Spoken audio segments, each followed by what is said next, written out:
Halo semuanya, saya Yusuf Mardika memerankan karakter Johan. Halo, saya Marisa Anita memerankan Mama. Saya Tumpal Tabu Bolon, penulis dan sutradara Crocodile Tears.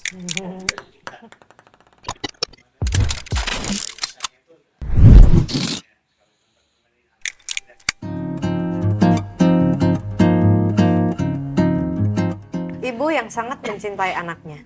Waduh, kalau Anak yang sangat Johan, mencintai ibunya. eh, anak yang berbakti sama ibu. Apakah benar? Apanya? Karakter yang lu tulis, Benar. Pal. Benar.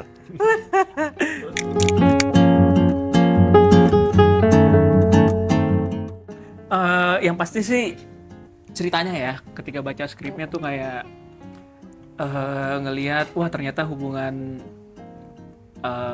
antar manusia tuh bisa sekompleks ini gitu. Cuman emang kitanya aja yang selalu bukan tutup mata ya, nggak sadar bahwa hal ini tuh terjadi di sekitar kita gitu. Jadi aku tuh ketika baca skripnya kayak ngaca ke diri sendiri gitu. Kayaknya hidupku juga tanpa disadari ada apa namanya kayak irisan-irisan kejadian seperti ini deh.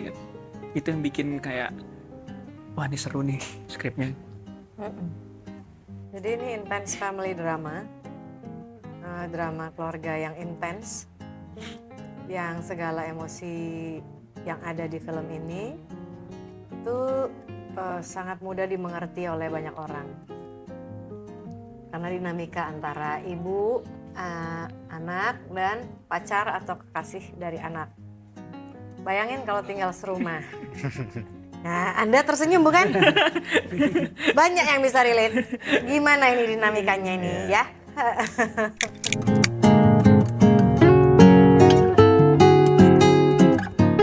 Ya saya suka nonton udah jelas, makanya jadi pembuat film. Tapi saya sering ngeliat film drama soal keluarga gitu di Indonesia. Keluarganya tuh baik-baik semua gitu. Kayak baik-baik, bahagia banget. Yang kadang-kadang membuat saya, oh gue nggak gitu ya. Terus ada keresahan kayak kapan ya bisa ngelihat penggambaran keluarga dalam film yang relatable gitu sama diri apa yang gue alamin gitu. Jadi itu salah satu motivasinya sih saya bikin, karena saya pikir orang-orang yang merasakan yang kayak saya rasain ada di Indonesia dan di dunia gitu. Cuman saya pingin reach out aja supaya kalau mereka nonton film ini minimal bisa mereka rasain, oh gue nggak sendirian ya, ada yang paham gitu. Dan saya pikir itu cukup sih untuk jadi alasan film ini pingin dibikin gitu.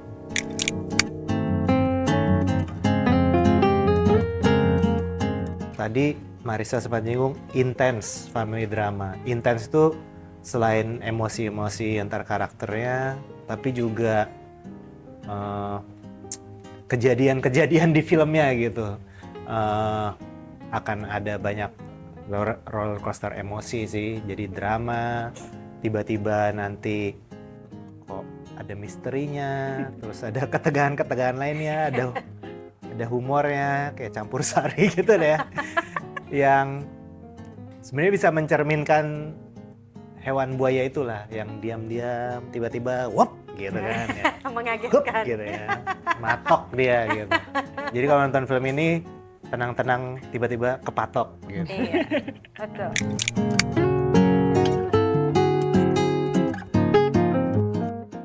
Mudah-mudahan mereka bisa pulang dan ngelihat keluarga mereka, sekitar mereka kayak oke, mungkin saya perlu apapun yang mereka lakukan, mungkin saya jangan terburu-buru menghakimi atau mengkotak-kotakan orang. Saya perlu kenal mereka lebih dalam lagi, saya harus komunikasi, karena setiap orang pasti punya alasannya mereka berperilaku seperti itu gitu.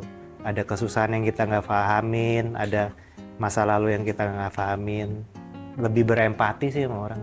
Ya sebenarnya hampir sama kayak yang Mas Tumpal bilang ya. Jadi kan film ini ngasih penonton pilihan gitu. Kita nggak bikin karakter ini baik buruk gitu. Kita main di ranah ya semua orang tuh merasakan ini, semua orang mengalami ini gitu. Jadi kita memberikan pilihan ke penonton gitu.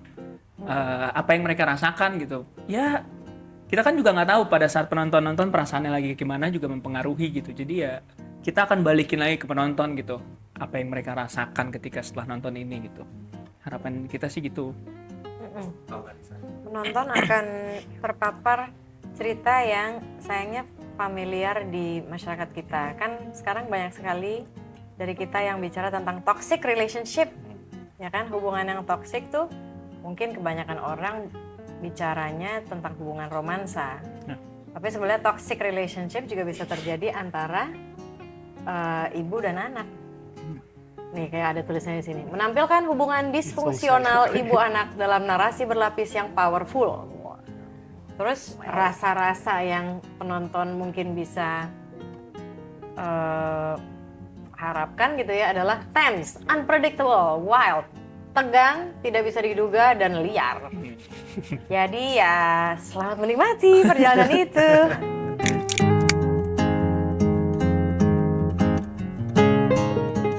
Reaksi pertama kayak wah gimana ya, beneran kayak rumit ya ternyata manusia gitu. Jadi aku tuh ngerasa kayak ini suatu hal yang menyenangkan untuk diulik gitu, karena ya manusia bertumbuh gitu, pengalaman juga nambah. Jadi iya dinamika itu yang menurutku menarik yang ada di skrip ini gitu. Jadi oke, gua harus ada di film ini gitu. Instinktual, langsung let's go.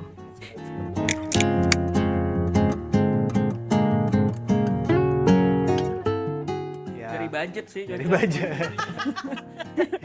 Dari schedule. Dari schedule. Jangan gitu dong, nanti pasar kita drop.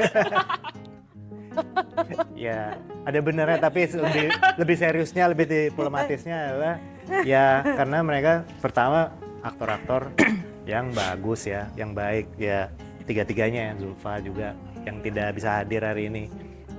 Jadi dari skill pasti sudah jelas lah.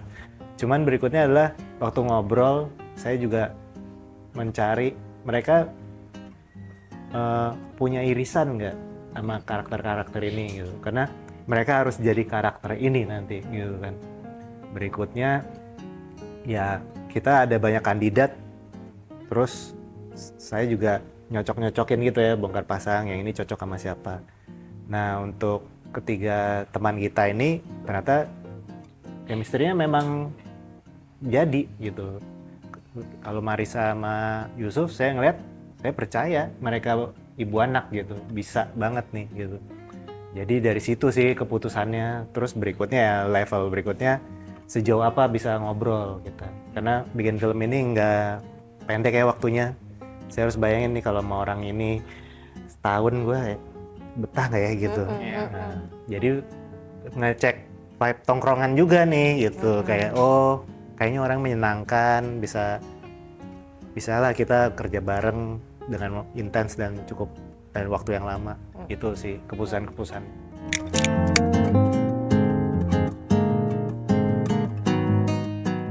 Sebenarnya apa yang dialami Johan tuh kayaknya juga dialami sama seluruh anak yang baru dewasa muda ya bahasanya. Coming of age. Jadi kayak ya kita tuh dilema antara kita akan nurut sama orang tua biar gimana pun kita tetap anak mereka, tapi di satu sisi juga seiring dia bertumbuh dia juga merasakan faktor eksternal dari luar nih yang baru dia rasakan gitu. Jadi dilema antara itu tuh kadang yang ngebuat anak muda tuh kayak apa yang harus aku lakuin ya, ini bener nggak ya, ini salah nggak ya gitu loh. Dilema itu yang ditunjukkan di film ini gitu. Mungkin kalau aku pun balik ke umur segitu aku juga ngerasain kayak gitu sih kayaknya.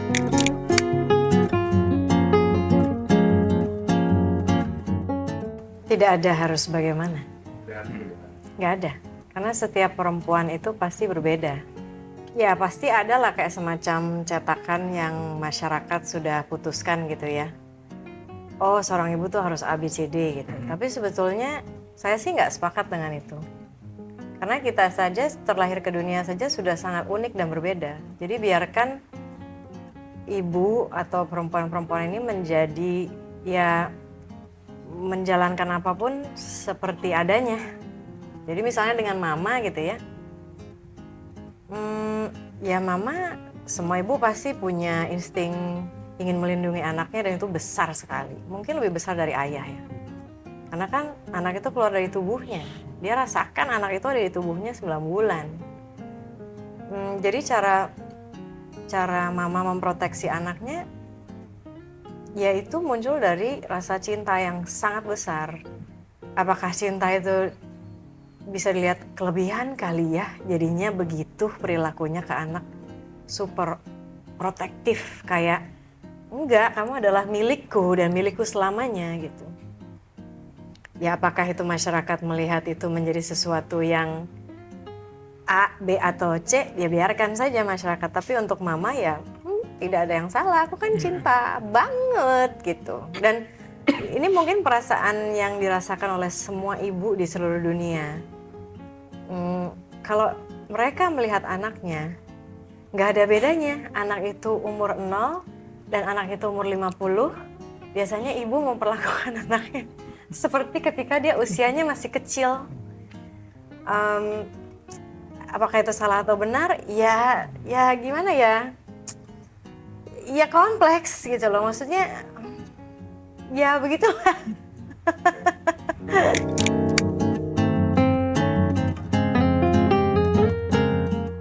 Sebenarnya ini sempat ada obrolan juga di table reading ya, teman kita akhirnya percaya bahwa kita percaya skripnya aja dulu, kita mainin dengan dinamika yang terlihat dulu nih antara ibu dan anak. Lalu setelah itu untuk masalah faktor yang digambarkan itu ya itu kita kasih ke penonton aja nanti ngelihatnya kayak gimana gitu. Dari Bapak Tumbal? Kalau menurut aku sih mau gimana juga kita maksudnya mereka teman-teman aktor itu harus masuk ke dalam karakternya. Dan dalam karakter Mama dan Johan itu mereka punya mitologi atau mereka punya cara untuk jelasin hidup mereka gimana. Ya Bapak itu seperti itulah gitu. Ya udah jangan dihakimin, selamin aja gitu. Kalau mereka menjadi karakternya, buat mereka itu nggak ada yang ganjil, itu Ya, itu rutinitas ganjil. kayak Ya, hidup betul. mereka emang udah tinggal sama buaya dan lain-lain. Jadi itu hal-hal yang lumrah buat mereka. Mereka percaya kalau itu. Kalau buat kita penonton mungkin akan jadi menarik gimana manusia punya kepercayaan atau punya iman, itu gimana orang bisa bereaksi atau melihat diri mereka gitu dengan apa yang mereka percaya. Itu yang juga saya pengen selamin sih di film ini, soal percaya pada sesuatu gitu. Betul. Dan Mama percaya bahwa buaya putih itu adalah suaminya. Buaya putih itu adalah suaminya.